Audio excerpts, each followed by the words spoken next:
Hi, Brian.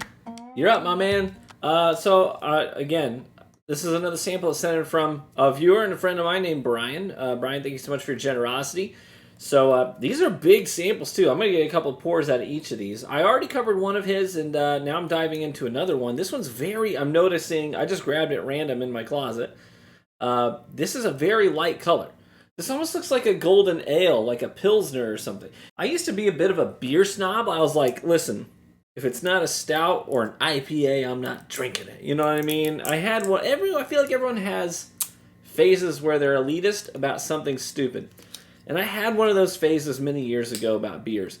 But I have since come around full circle. And I love a good, crisp, authentic Czech-style Pilsner nowadays. I mean, I'll still drink stouts and IPAs, like them still, but don't be elitist about stupid stuff. That's the moral of the story. Whiskey included. This one is very light in color. This makes me think, I don't know, maybe Irish? Just visual inspection alone. I'm not even going to smell it yet. Visual inspection alone. Color and clarity and viscosity. Let's talk. I'm actually getting a little more viscosity than I expected off this. I don't know if you can see it. It's coating the glass fairly well. There's no big, long runs down the side of the glass or anything. But it's not watery, okay? But this is almost making me think Irish or Scotch, just visually alone. But I'm not thinking bourbon. I'm going to say visual inspection alone. I'm going to fall off the log, having not smelled it yet. I'm going to say that's either an Irish or a Scotch. Let's smell it. Uh-huh. Oh, yeah. Yeah, I think that's Scotch. I get hit with a little bit of peatiness on the nose. Doesn't blow you away, like a Lafroig or something like that. This is it smells like a lightly peated Scotch. Get those great barley notes. A little bit of honey and somewhat of a floral note too. I'm thinking maybe it reminds me of hibiscus even. And maybe even like honeysuckle, a little like nectar of some kind, you know what I mean? Just a sweet drop of nectar underneath that peat. I like when I like a good peated Scotch, but sometimes I'm in the mood for something that's very lightly peated where the peat doesn't overshadow everything else, doesn't cover it like a blanket, so it's hard to find. This does not do that. This lets other things through, which I appreciate. Let's try it. That has a little bit of a journey. I would say that the lightly peated side of this Scotch, I'm falling off the line saying it's a Scotch. I don't think this is Japanese or American single malt. I think this is a Scotch.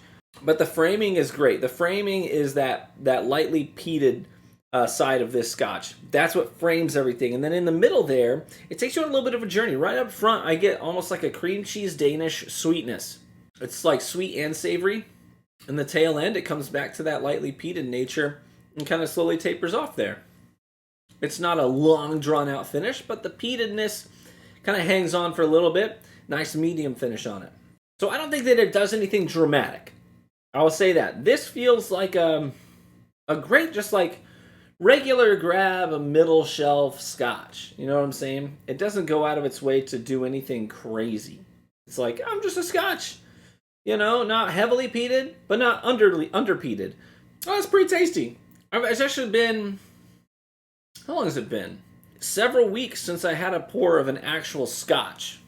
I've had a few American single malts in that time, but I haven't had anything peated in several weeks, so thanks for taking me back to Scotland, Brian. I'm going to feel really dumb if this isn't a Scotch after all of what I just said. Let's see. Let's find out. Huh. I always love the name of this one. It's actually kind of... There's a lot of consonants. There's a lot of consonants in the name of this Scotch. So it looks like Bruichladdich. But the actual pronunciation is Bruichladdich. This is the Classic Laddie. 50% ABV. Is it really 50? Bruichladdich. So this bottle is, it's kind of... I don't know, it's eye-catching on the shelf. It's got like that almost robin's egg blue, teal kind of a color to it. It tends to retail for around $60 a bottle. It's 100% Scottish barley. So we talked about how the peat was like the framing that sort of gave this some shape to it, which definitely checks out because Bruichladdich is on the island of Islay, right? So It's very well known in that region for the peat on the island by the sea, you know, the sea salty, briny character that you get from the peat there. So that definitely checks out. Let's see what Brian's notes were. He said on the nose, melon, caramel, floral. I agree on the floral side, for sure. On the palate, peppermint, brown sugar, spice, buttery, slight smoke. Yeah, I agree with a lot of those. Says this is a pretty common one, so maybe you've already tried it, but it's become one of my go-to Scotch bottles recently. Enjoy. You know what? Actually, Brian, I have never had Bruichladdich, the old laddie. I haven't had it before, so thank you for sharing. I really appreciate it.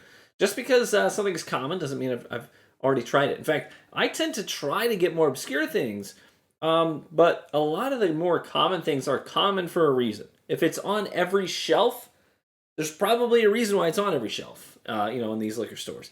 It's probably earned the right to be there. It probably sells pretty consistently.